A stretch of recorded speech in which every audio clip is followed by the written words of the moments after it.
রাতারাতি ১০০-তে পেঁয়াজের ঝাঁজ, কেনার হিড়িকে মুহূর্তে গায়েব টনকে টন, কৃত্রিম সংকট সৃষ্টির অভিযোগ। খিচুড়ি রান্না নয়, প্যাকেট করে বিতরণ শিখতেই ১,০০০ কর্মকর্তাকে বিদেশ পাঠানোর প্রস্তাব, সাফাই গাইলেন প্রাথমিক শিক্ষা সচিব। বেগম জিয়ার সাজা স্থগিতের মেয়াদ বাড়িয়ে প্রজ্ঞাপন, অংশ নিতে পারবেন না রাজনৈতিক কর্মকাণ্ডে, বিদেশ যাওয়ার বিষয়টি পুনর্বিবেচনার আবেদন। এবং ব্যাপক সমালোচনার মুখে এখন কাজ দেখাচ্ছে তিতাস, অবৈধ সংযোগ বিচ্ছিন্নে মাঠে টাকা দিলেই চালু হয় কাটা সংযোগ, জানালো স্থানীয়রা।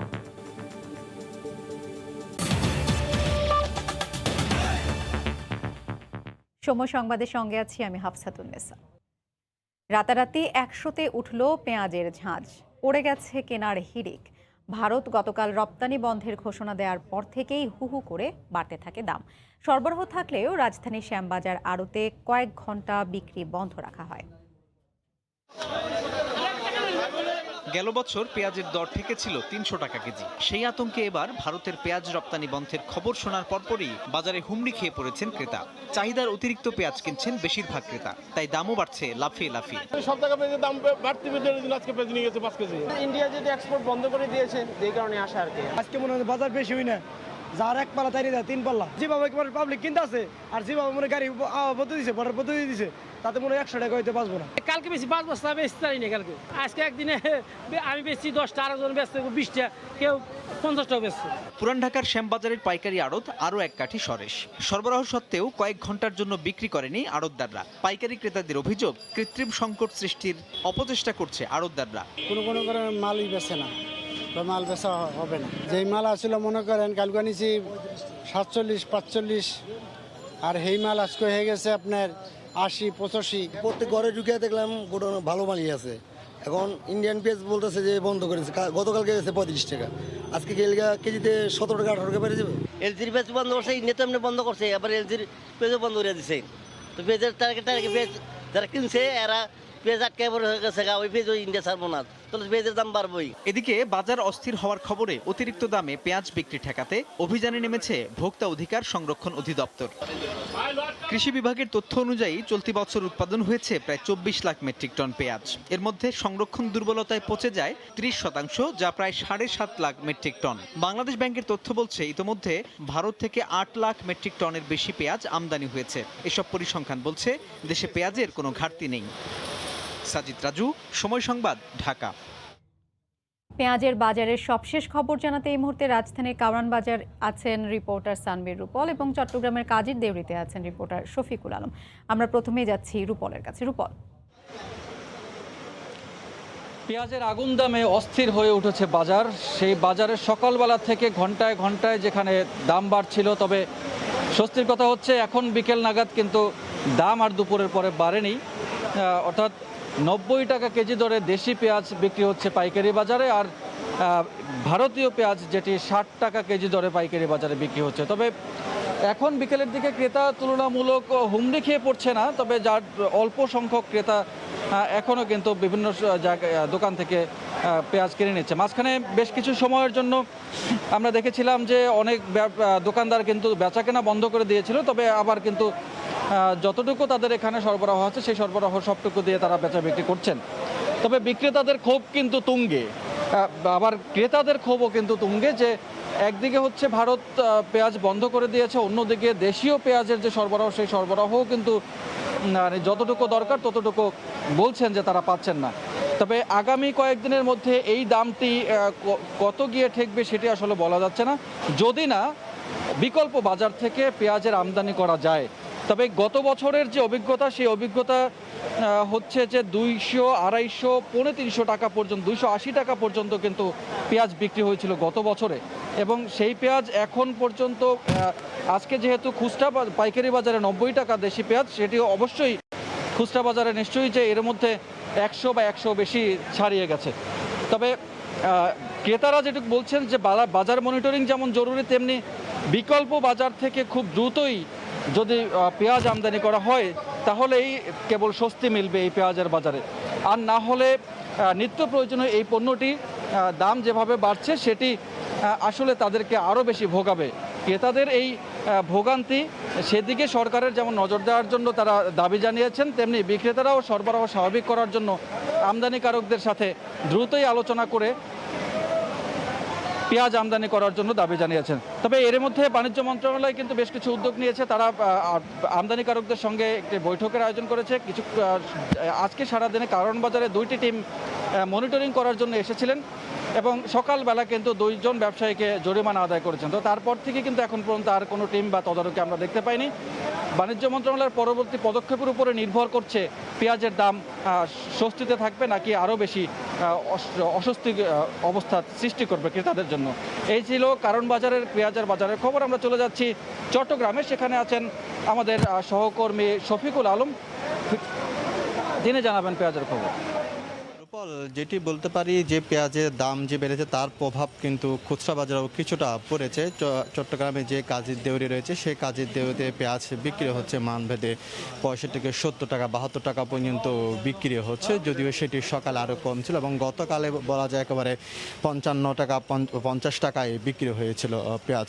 তো যেটি বলতে পারি আসলে গতকাল যে ভারত রপ্তানি বন্ধ করেছে তার প্রভাব পড়েছে খাতুনগঞ্জের সহ চট্টগ্রামের বিভিন্ন আড়ত এবং খুচরা দোকানে।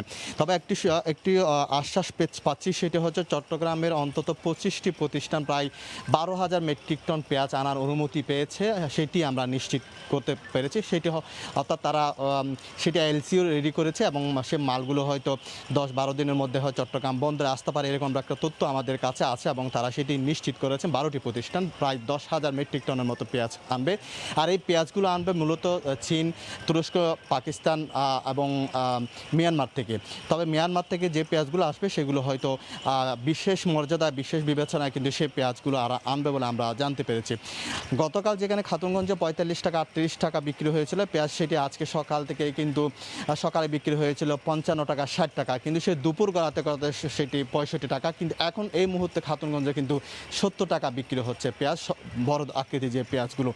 তো এক্ষেত্রে আগামীকাল সকালে যদি যে স্থলবন্দরগুলো থেকে পেঁয়াজ আসা বন্ধ হয়ে গেছে সেগুলো যদি আগামীকাল যদি বন্ধ করে যে আগামীকালে যদি ভোমরায় হিলি স্থলবন্দর থেকে যদি পেঁয়াজ যদি দেশে না ঢুকে তাহলে আগামীকালেও কিন্তু পেঁয়াজের দাম আরও বাড়বে বলে এখানকার ব্যবসায়ীরা বলছেন।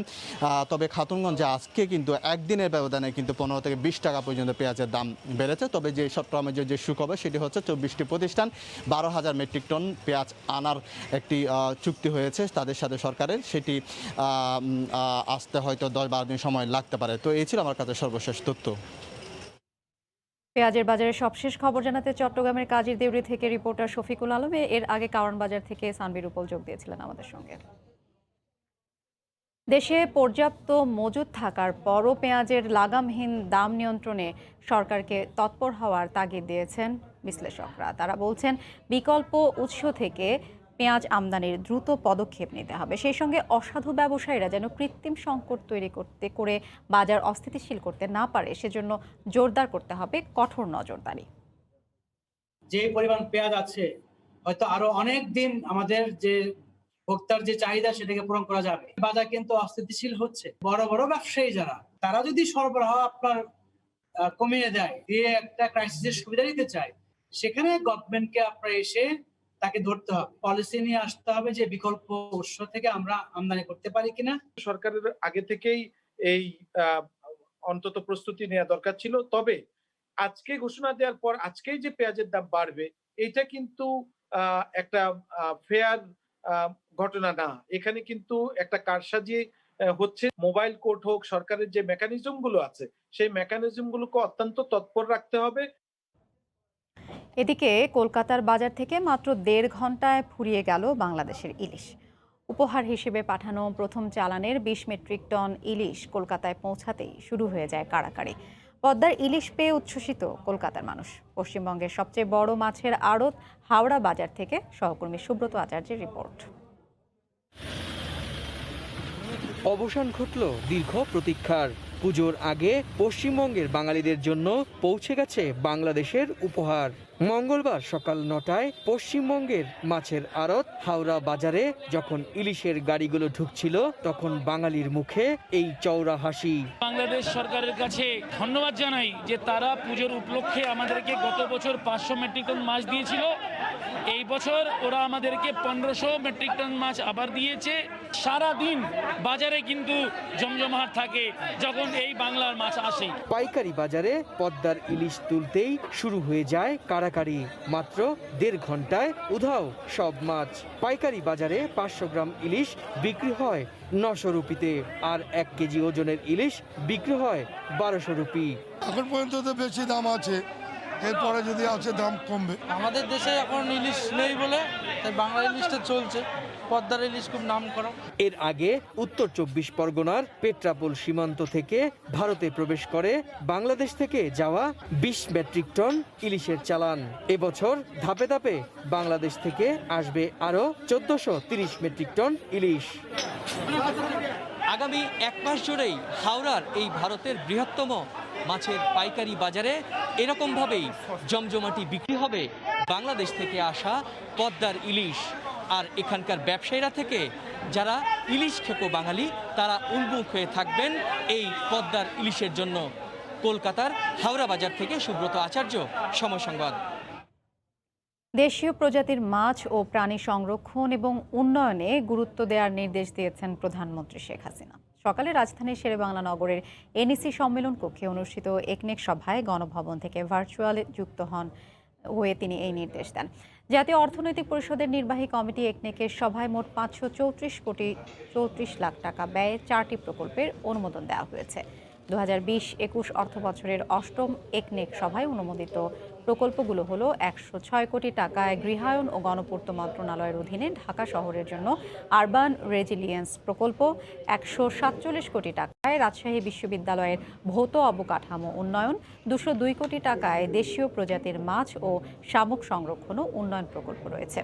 এছাড়া 78 কোটি 43 লাখ টাকা ব্যয়ে বঙ্গবন্ধু সাফারি পার্কের সম্প্রসারণ ও অবকাঠামো উন্নয়নের প্রকল্পও অনুমোদিত হয় একনেক সভায়। সভা শেষে সাংবাদিকদের সামনে প্রকল্পের বিস্তারিত তুলে ধরেন পরিকল্পনা মন্ত্রী এম এ মান্নান।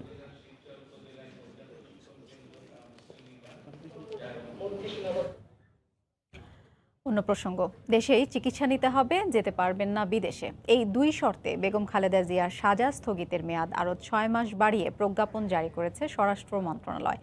মন্ত্রী জানান, করোনাকালে বিএনপি নেত্রী চিকিৎসা নিতে পারেননি, এ বিষয়টি বিবেচনায় নিয়ে তার পরিবারের আবেদনে অনুমোদন দিয়েছেন প্রধানমন্ত্রী।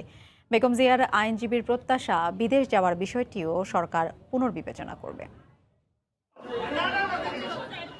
বিএনপি চেয়ারপারসন বেগম খালেদা জিয়ার সাজা স্থগিতের মেয়াদ আরও 6 মাস বাড়ছে। 3রা সেপ্টেম্বর জানিয়েছিলেন আইনমন্ত্রী। মঙ্গলবার বিএনপি নেত্রীর পরিবারের আবেদনে প্রধানমন্ত্রীর অনুমোদন দেওয়ার পর প্রজ্ঞাপন জারি করে স্বরাষ্ট্র মন্ত্রণালয়। স্বরাষ্ট্রমন্ত্রী জানান, দেশেই চিকিৎসা নেওয়ার শর্তেই সাজা স্থগিতের মেয়াদ বাড়ানো হয়েছে, যা কার্যকর হবে 25শে সেপ্টেম্বর থেকে। মাননীয় প্রধানমন্ত্রী সদাশয় বিবেচনা করেছেন যে এই মেয়াদকাল আরো 6 মাস বৃদ্ধি করে দিয়েছেন এবং আগের যে কন্ডিশন সেই কন্ডিশনগুলো বহাল রেখে। এ সময়ের মধ্যে বেগম জিয়া রাজনৈতিক কর্মকাণ্ডে অংশ নিতে পারবেন না বলেও ইঙ্গিত দেন স্বরাষ্ট্রমন্ত্রী। তিনি তো এখনো জেলে বন্দী, শুধু তিনি অবস্থানটা বাসায় অবস্থান করছেন। বেগম জিয়ার আইনজীবীর প্রত্যাশা, এবার মানবিক দিক বিবেচনা করে বিদেশ যাওয়ারও অনুমতি দিবে সরকার। আমার দৃঢ় বিশ্বাস,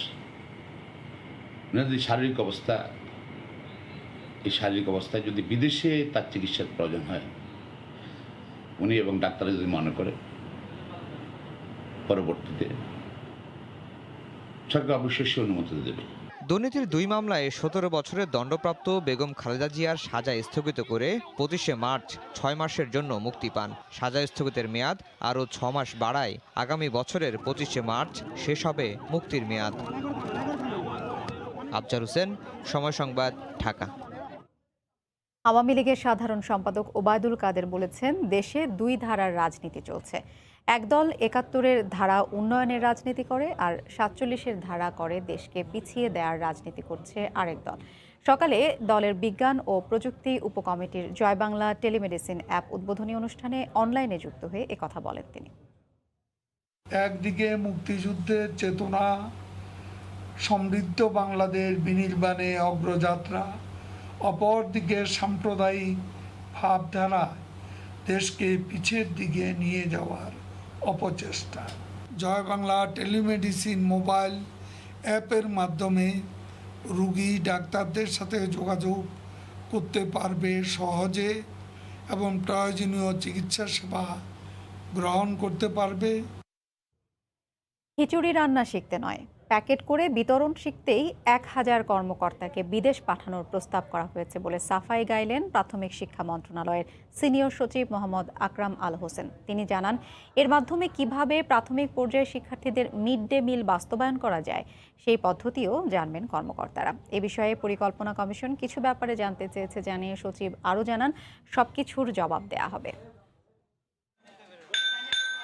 দেশে প্রাথমিক পর্যায়ে শিক্ষার্থী ঝরে পড়া ঠেকাতে এবং দরিদ্র শিক্ষার্থীদের পুষ্টি চাহিদা মেটাতে 2010 সাল থেকে সরকারি বেসরকারি স্কুলগুলোতে স্কুল ফিডিং কর্মসূচি চালু রয়েছে। এই কর্মসূচির আওতায় দেশের 104টি উপজেলায় প্রাথমিক বিদ্যালয়ের অধ্যয়নরত প্রত্যেক শিক্ষার্থীকে 75 গ্রাম ওজনের 1 প্যাকেট করে উচ্চ পুষ্টিমান সমৃদ্ধ বিস্কুট দেওয়া হচ্ছে। এছাড়া জাতীয় স্কুল মিল নীতি 2019 অনুযায়ী 4,10,000 শিক্ষার্থীকে সবজি খিচুড়ি ও ডিম খিচুড়ি সরবরাহ করা হচ্ছে। এ অবস্থায় বিভিন্ন দেশের স্কুলগুলোতে বাজার থেকে শুরু করে রান্না করা এবং কিভাবে তা শিক্ষার্থীদের বিতরণ করা হয় তা দেখতেই বিদেশে ভ্রমণের আয়োজন করে প্রাথমিক শিক্ষা অধিদপ্তর ও পরিকল্পনা কমিশন।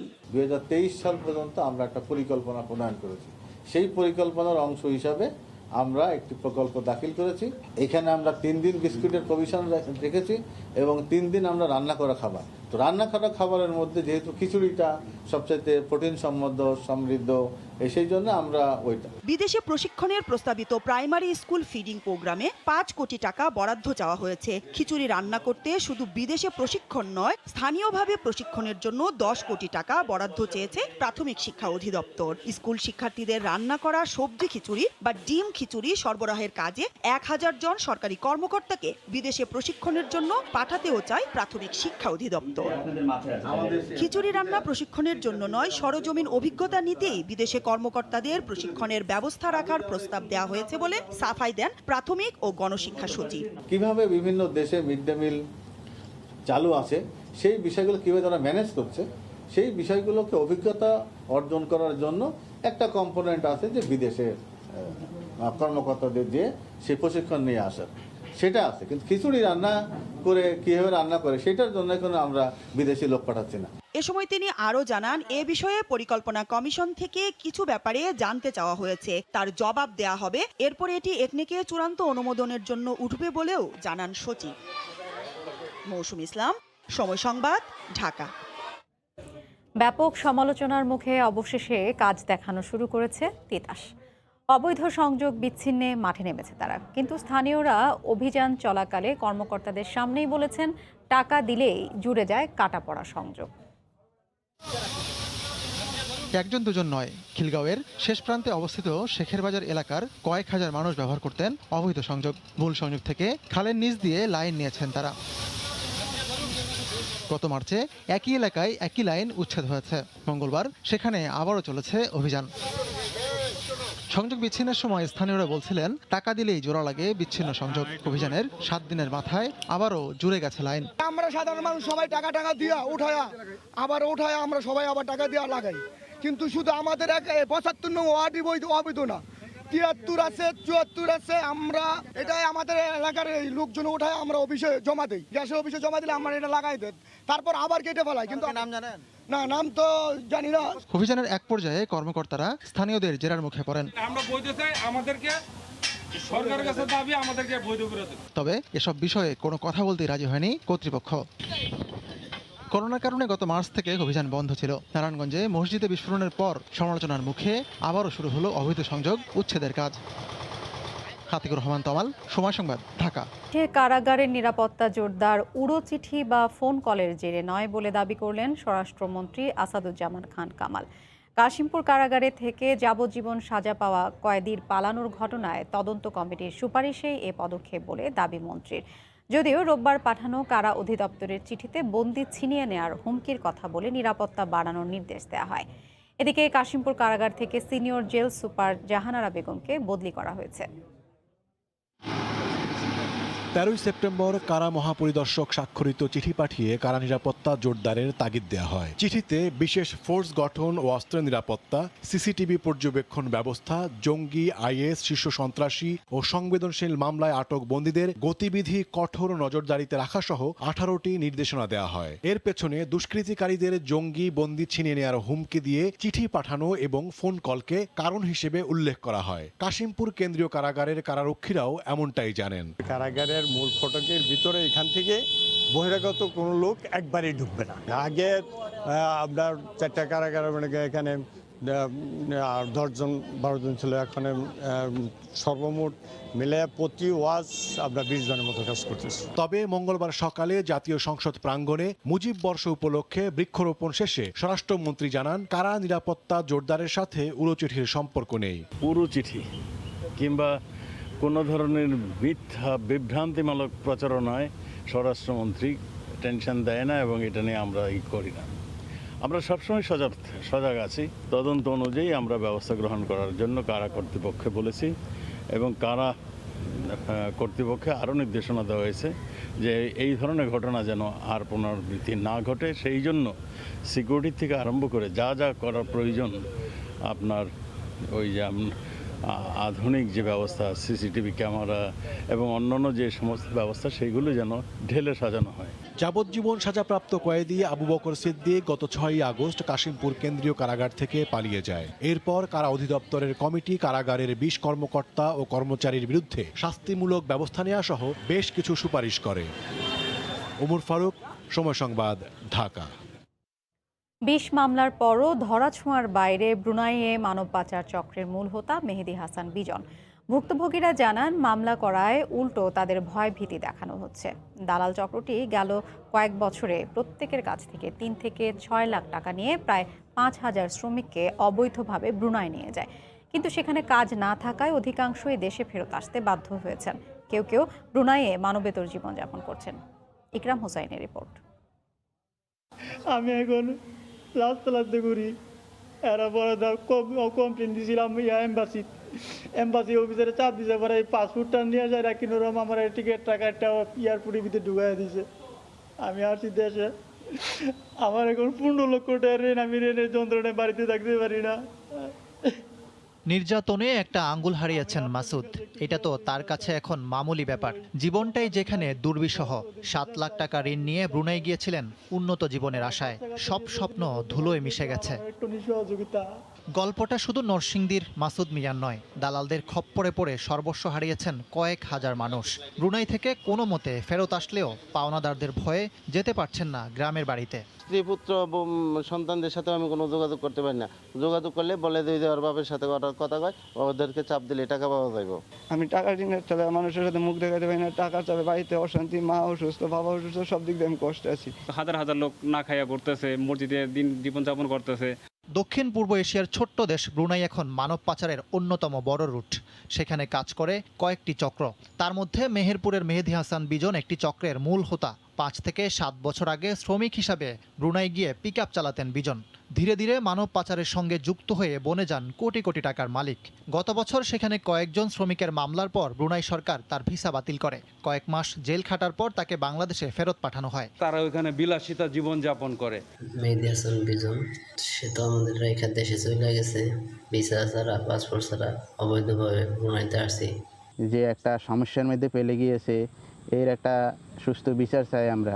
দেশে ফেরত আসা শ্রমিকরা বিজন ও তার সহযোগীদের বিরুদ্ধে বিভিন্ন থানায় 20টি মামলা করে। অভিযোগের ভিত্তিতে এবছরের মার্চে চক্রের বেশ কিছু সদস্যকে গ্রেফতার করলেও কোনো এক অজানা কারণে ধরাছোঁয়ার বাইরে মূল হোতা মেহেদী হাসান বিজন। বিভিন্ন ব্যক্তি বিভিন্ন জায়গাতে রোল প্লে করেছে এবং এই তদন্ত অভিযান চলাকালীন আমরাও চেষ্টা করব সর্বোচ্চ যারা যারা জড়িত ছিল সবাইকে গ্রেফতার আওতায় নিয়ে আসা। বারবার ফেসবুক আইডি ও মোবাইল নম্বর পরিবর্তন করছেন বিজন। তার কয়েকটি নম্বরে ফোন দিলে বন্ধ পাওয়া যায়। আপনার ডায়ালকৃত নম্বরটি এই মুহূর্তে বন্ধ আছে। ভুক্তভোগীরা বলছেন মামলা করায় তাদের নানাভাবে হুমকি দিচ্ছে দালাল চক্রের সদস্যরা। ইকরাম হোসাইন, সময় সংবাদ, ঢাকা। সময় সংবাদে আরও থাকছে, 2 সপ্তাহের অচলাবস্থা কাটিয়ে শিমুলিয়া কাঁঠালবাড়ি রুটে নামকাওয়াস্তে ফেরি চালু। ছেড়ে গেছে মাত্র একটি, বিকল্প চ্যানেলে সময় লাগবে 5 ঘন্টা বেশি।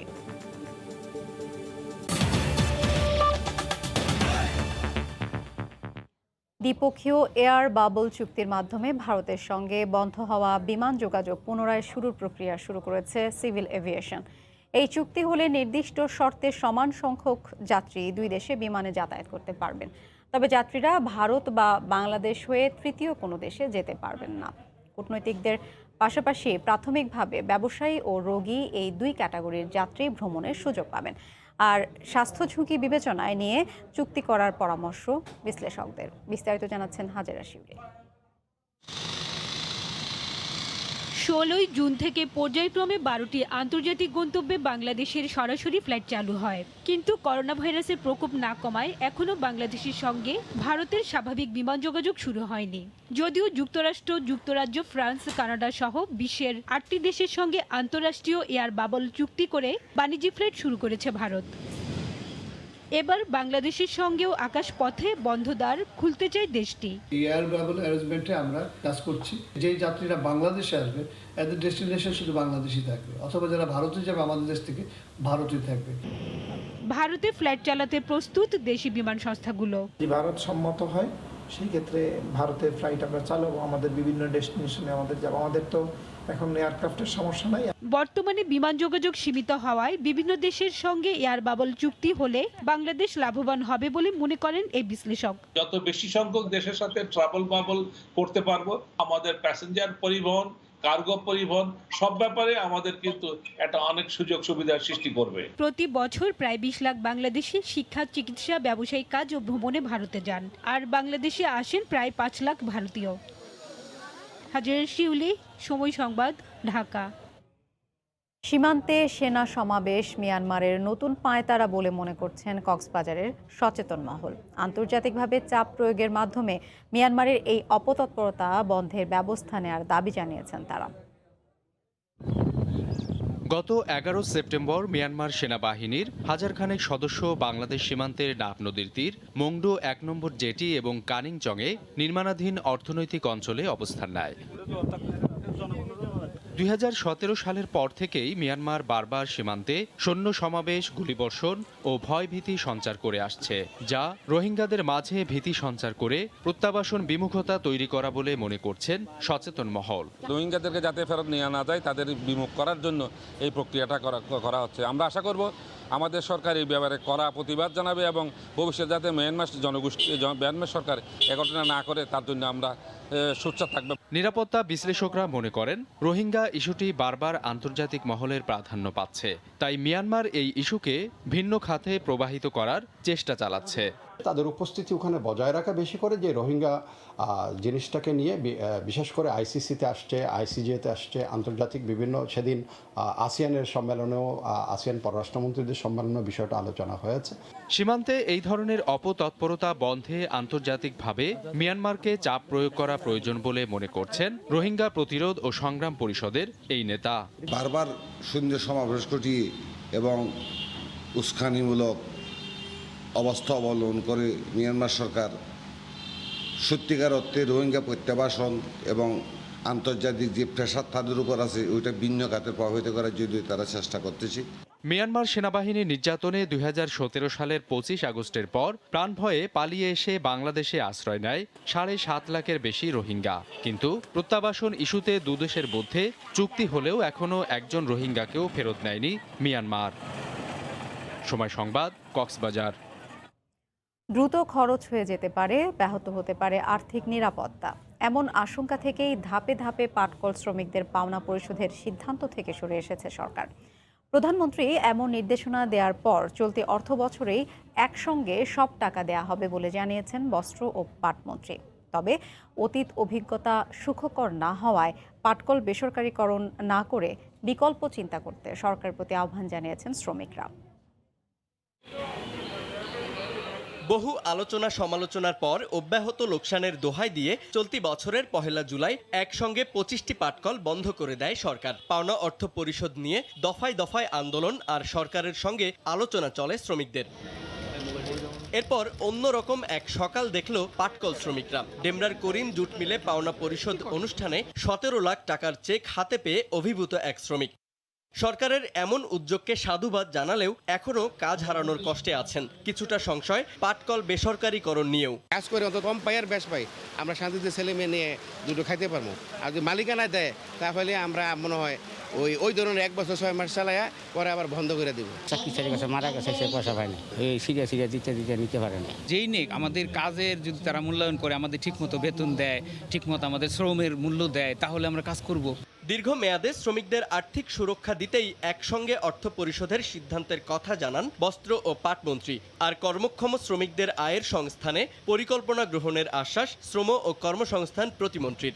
ওনারা এই চটকালগুলো আধুনিকায়ন করে চালু করার যে ব্যবস্থা, যাদের বয়স আছে তারা আগে কিন্তু এই কারখানায় এই মিলগুলোই তারা কাজ করবে। প্রধানমন্ত্রী আমাকে ফোন করলেন, ওদের যে 300 টাকা দিবা, ওরা 1 বছর করে খেয়ে ফেলবে। যে উদ্দেশ্য তোমরা দিচ্ছ এই উদ্দেশ্য সফল হবে না, তাদেরকে তুমি একবারে দিয়ে দাও। বন্ধ হয়ে যাওয়া 25টি পাটকলের 34,716 জনের সরকারের কাছে মোট পাওনা 5,000 কোটি টাকা। জুবায়ের ফয়সাল, সময় সংবাদ, ঢাকা। আগামীকাল থেকে আগের নিয়মে ফিরছে রেলওয়ে। বিক্রি হবে শতভাগ টিকিট, থাকছে না এক আসন ফাঁকা রেখে যাত্রী বসার নিয়মও। তবে স্বাস্থ্যবিধি মানতে বাধ্য করা হবে যাত্রীদের। করোনার কারণে দীর্ঘদিন বন্ধ থাকার পর গত 31 মে 8টি আন্তনগর ট্রেন চলাচল শুরু হয়। তবে এক আসন ফাঁকা রেখে বসতে হয়েছে যাত্রীদের। শতভাগ টিকিটই বিক্রি হয়েছে অনলাইনে। বুধবার থেকে সব নিয়ম প্রত্যাহার করছে রেলওয়ে। পাশাপাশি আসনে বসেই করতে হবে যাতায়াত। টিকিট বিক্রির এতদিন যে বাধ্যবাধকতা ছিল অর্ধেক, সেটা আমরা প্রত্যাহার করছি এবং আমরা শতভাগ টিকিট আগামীকাল থেকে ট্রেনে আমরা বিক্রির মধ্য দিয়ে আমরা আমাদের যাত্রী পরিবহন করব। 50% যেহেতু আমরা টিকিটেই বিক্রি করতাম আমাদের ক্যাপাসিটির, এখন যেহেতু আমরা শতভাগ বিক্রি করছি, কাজে সেই অনুযায়ী আমরা শতভাগের মধ্যে 50% এখন অনলাইনে আমরা টিকিট বিক্রি করব। স্বাস্থ্যবিধি মানার ব্যাপারে জোর দেয়া হবে জানিয়ে রেলমন্ত্রী বলেন, মাস্ক ছাড়া কাউকে স্টেশনে প্রবেশ করতে দেয়া হবে না। মাস্ক পরা, আপনার স্যানিটাইজেশন এবং অন্যান্য যে সমস্ত স্বাস্থ্যবিধি আছে এগুলো মেনে আমরা শুধু পাশাপাশি এতদিন যে ডিস্টেন্সিংটা ছিল সেটি প্রত্যাহার করছি, কিন্তু অন্যান্য স্বাস্থ্যবিধি যেগুলো আছে সেগুলো পরিপূর্ণভাবে আমরা সেগুলো মেনে চলব। আপনারা যেন এই যাত্রী হয়ে যেন সংক্রমণের কারণ না হয় সেই বিষয়টা আপনারা সবাই বিবেচনা রাখবেন। মেইল, কমিউটার ও লোকাল ট্রেনের শতভাগ টিকিট কাউন্টারে বিক্রি হবে বলেও জানান তিনি। নাজমুস সালিহি, সময় সংবাদ, ঢাকা। দীর্ঘ 13 দিন পর চালুর ঘোষণা দিয়ে মাত্র একটি ফেরি ছেড়ে গেছে শিমুলিয়া কাঁঠালবাড়ি নৌরুটে। জানানো হয়েছে আর চলবে না একটিও। এর আগে বিকল্প চ্যানেল পালের চর দিয়ে ফেরি চলাচল শুরুর ঘোষণা দেন নৌসচিব, যেটি দিয়ে পদ্মা পাড়ি দিতে 4 থেকে 5 ঘন্টা সময় বেশি লাগবে। পদ্মা থেকে বাবুল হোসেনের ক্যামেরায় মাহমুদ রাকিবের রিপোর্ট।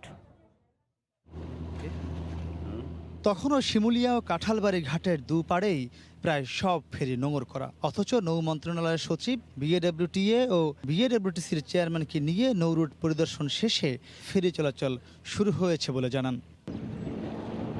সচিব। জানান, নাব্য সংকটে পুরানো 3টি চ্যানেলই চলাচলের অনুপযোগী হওয়ায় 28 কিলোমিটার ঘুরে পালের চর নামে নতুন একটি চ্যানেল দিয়ে ফেরি চলাচল করবে। এতে পদ্মা পাড়ি দিতে সময় লাগবে আগের চেয়ে 4 থেকে 5 ঘন্টা বেশি। যাত্রীবাহী যান ও অ্যাম্বুলেন্স চলাচল নিরুৎসাহিত করা হয় বলেও জানান তিনি। আমাদের এখানে কিছু বিকল্প পথের সন্ধান আমাদের করতে হচ্ছে, কারণ আমরা রেগুলার যে চ্যানেলটা, সেই চ্যানেলটার বাইরেও আমাদেরকে আর কিছু চ্যানেল আমাদেরকে তৈরি করে রাখতে হচ্ছে।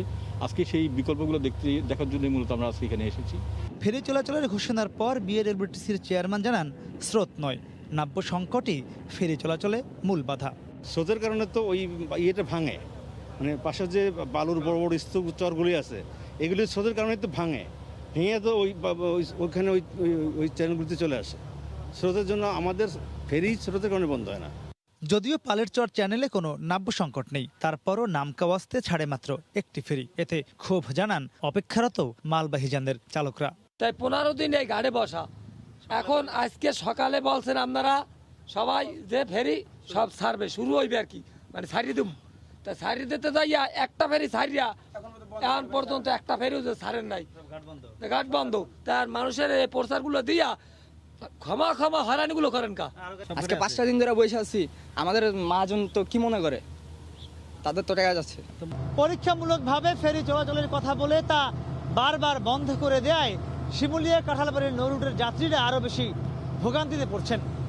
তাই সংশ্লিষ্টরা বলছেন এই পথের সংকট টেকসইভাবে সমাধান করতে এখনই কর্তৃপক্ষের আরও বেশি নজর দেওয়া উচিত। মাহমুদ রাকিব, সময় সংবাদ, শিমুলিয়া, মুন্সিগঞ্জ। রাজধানীর উত্তর সিটি কর্পোরেশন এলাকা থেকে অবৈধ বিলবোর্ড, সাইনবোর্ড, ব্যানার অপসারণে উচ্ছেদ অভিযান চালিয়েছেন ভ্রাম্যমাণ আদালত। এছাড়া 1 অক্টোবর থেকে ডিএনসিসি থেকে ঝুলন্ত তার অপসারণের কাজ শুরু করা হবে।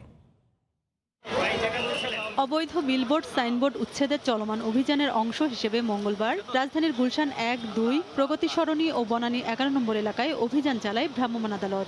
এ অভিযান পরিদর্শনে আসেন ডিএনসিসি মেয়র আতিকুল ইসলাম। কোনো প্রভাবশালী কোম্পানিও এই অভিযান থেকে রেহাই পাবে না বলেও জানান মেয়র। সিটিতে কোনো ধরনের সাইনবোর্ড, বিলবোর্ড লাগাতে গেলে সিটির কিন্তু নিয়ম আছে, তারা কোনো ধরনের নিয়মের না করে বৃদ্ধাঙ্গুলি দেখে কাজগুলো করছে। এই ধরনের বৃদ্ধাঙ্গুলি দেখিয়ে এই সিটির মধ্যে কি ব্যবসা হবে সেটার কিন্তু দিন শেষ, এটা হতে পারবে না। এদিকে নির্বাহী ম্যাজিস্ট্রেট জানান, যারা সিটি কর্পোরেশনের নীতিমালা মানবে না তাদের বিরুদ্ধে নিয়মিত মামলা ও জরিমানা আদায় করা হবে। আমরা মোবাইল কোর্টের মাধ্যমে শাস্তি দেব, সমাধান হতে সময় সাপেক্ষ বিষয়, এবং তখন কিন্তু মানুষের মাঝে এই সচেতনতা চলে আসবে। অবৈধ বিলবোর্ড, সাইনবোর্ড উচ্ছেদের পাশাপাশি নগরীর সৌন্দর্য বর্ধনের ঝুলন্ত তারও অপসারণ করা হবে। রোজিনা রোজি, সময় সংবাদ, ঢাকা। গাজীপুরে নদী ঘেঁষা দেশীয় মাছের বাজার রঘুনাথপুর। নানা জাতের টাটকা মাছের পসরা সাজিয়ে ডাক হাঁকেন বিক্রেতারা, আর অল্প সময়েই বিক্রি ও কিনতে পেরে খুশি উভয় পক্ষ। মাছ বাজার ঘুরে রিপোর্ট করেছেন রাজিবুল হাসান।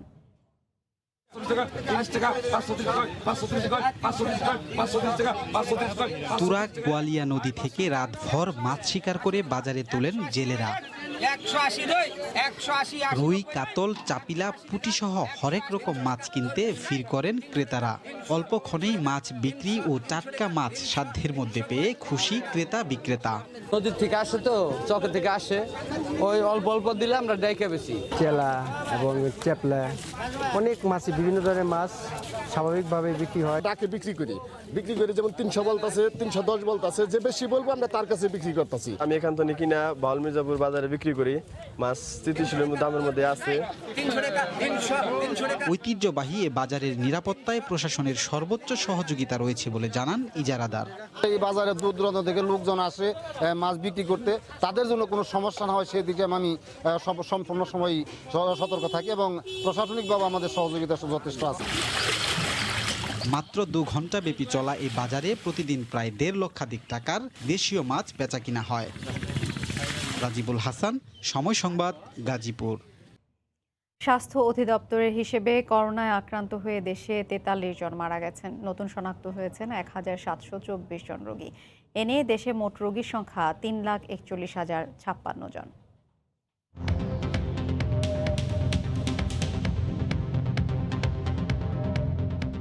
গত 24 ঘন্টায় নমুনা পরীক্ষা করা হয়েছে 15,050 জনের। এ পর্যন্ত মোট নমুনা পরীক্ষা হয়েছে 17,56,746 জনের। 24 ঘন্টায় নতুন শনাক্ত হয়েছেন 1,724 জন। মোট আক্রান্ত 3,41,056 জন। 24 ঘন্টায় মারা গেছেন 43 জন। এ পর্যন্ত করোনা আক্রান্ত হয়ে মারা গেলেন 4,802 জন। করোনা থেকে 24 ঘন্টায় সুস্থ হয়েছেন 1,724 জন। মোট সুস্থ হয়েছেন 2,45,594 জন।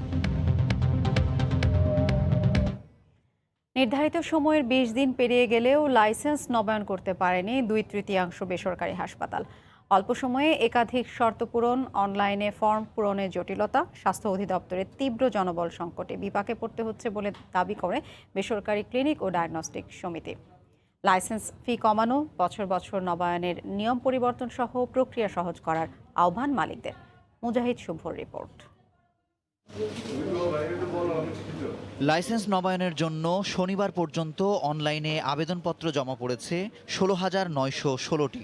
ইতোমধ্যেই লাইসেন্স পেয়েছে 6,636টি বেসরকারি হাসপাতাল। আর যাচাই বাছাই শেষ হয়ে লাইসেন্স প্রাপ্তির অপেক্ষায় রয়েছে আরও 2,058টি হাসপাতাল। লাইসেন্স ফি, পরিবেশ ছাড়পত্র, মাদকের ছাড়পত্র, বর্জ্য ব্যবস্থাপনা চুক্তিপত্র সহ নানা শর্ত 1 মাসের বেঁধে দেয়া সময়ে পূরণ করতে ব্যর্থ হয়েছে অনেকেই। ছোট ও মাঝারি হাসপাতালগুলো লাইসেন্স পেতে তাই হিমশিম খাচ্ছে। তবে বড় হাসপাতালগুলো সহজেই যাবতীয় শর্ত পূরণ করে সম্পন্ন করছে নবায়ন। একটা কাগজের পিছনে গেলে দেখা গেছে 10-15 দিন সময় চলে যায়, আর এই প্রক্রিয়াটা অনেক জটিল। ছোট হসপিটাল 20 বেডের হসপিটাল, হ্যাঁ, সেই ক্ষেত্রে আমাকে যদি 50,000 টাকার রেনু প্রত্যেক বছরই দিতে হয়, সেটা আসলে আমার জন্য আসলে কষ্টকর। নতুন পদ্ধতিটা অবশ্যই আধুনিক, আগের থেকে অনেক সহজ। এদিকে একাধিক শর্ত কমিয়ে প্রক্রিয়া আরও সহজ করবার আহ্বান জানিয়েছে বেসরকারি ক্লিনিক ও ডায়াগনস্টিক মালিক সমিতি।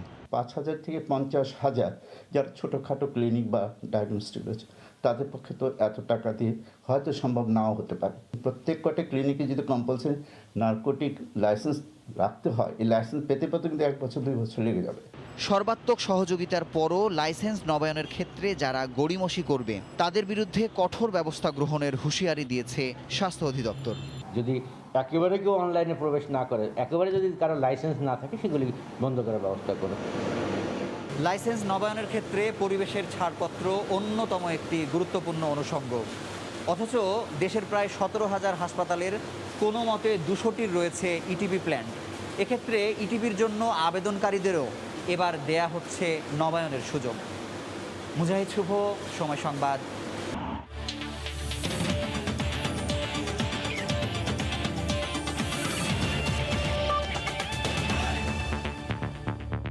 বিসিবি সভাপতির কথা মতে লঙ্কা সফর বাতিল হলে মাঠে গড়াবে ঘরোয়া ক্রিকেট। সেক্ষেত্রে ডিপিএল নিয়ে ঝামেলা হলে ভিন্ন আয়োজনের পরিকল্পনা আছে বোর্ডের, জানিয়েছেন পরিচালক নাইমুর রহমান দুর্জয়। আর ক্রিকেট অভিভাবকদের যে কোনো সিদ্ধান্ত মেনে নিয়ে মাঠে ফিরতে প্রস্তুত ক্লাবগুলো। ডোমেস্টিক ক্রিকেট শুরু করে দেব এখনই।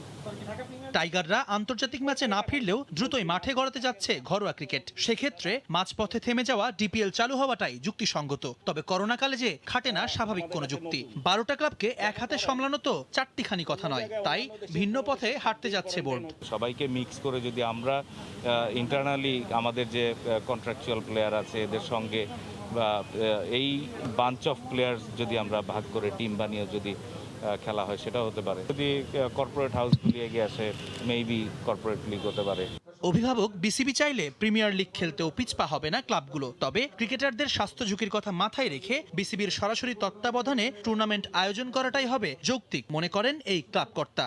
যে সিদ্ধান্তটা আসবে আমাদের বোর্ড থেকে, সেই সিদ্ধান্তের উপরে আমরা আমাদের ক্লাবগুলিকে আমরা একটা মিটিং ডাকবো। সেই মিটিংয়ের সিদ্ধান্তের উপরেই আমরা পরবর্তী যেটা পদক্ষেপ আমরা গ্রহণ করবো। বিসিএল বা এনসিএল যদি হয়, সেই ক্ষেত্রে কিন্তু সাপোর্টিং যত কিছু জিনিস আছে সাপোর্ট করা, সেগুলো কিন্তু বোর্ড থেকে আমরা পাবো। সেই ক্ষেত্রে প্লেয়াররাও সুরক্ষিত থাকবে এবং খেলাটাও সুন্দরভাবে চলবে। রাবণের দেশে বাঘেদের সফর বাতিল হলে দরজা খুলবে ঘরোয়া আসরের। তামিম মুশফিকদের মন খারাপের দিনে তাই কিছুটা স্বস্তি পেতেই পারেন ডোমেস্টিক ক্রিকেট যোদ্ধারা। জুম্মান সাদিক, জ্যাভলিন, সময় সংবাদ, ঢাকা। এ পর্যায়ে শীর্ষ সংবাদ জানিয়ে দিচ্ছি আরেকবার। রাতারাতি 100তে পেঁয়াজের ঝাঁজ, কেনার হিড়িকে মুহূর্তে গায়েব টনকে টন, কৃত্রিম সংকট সৃষ্টির অভিযোগ।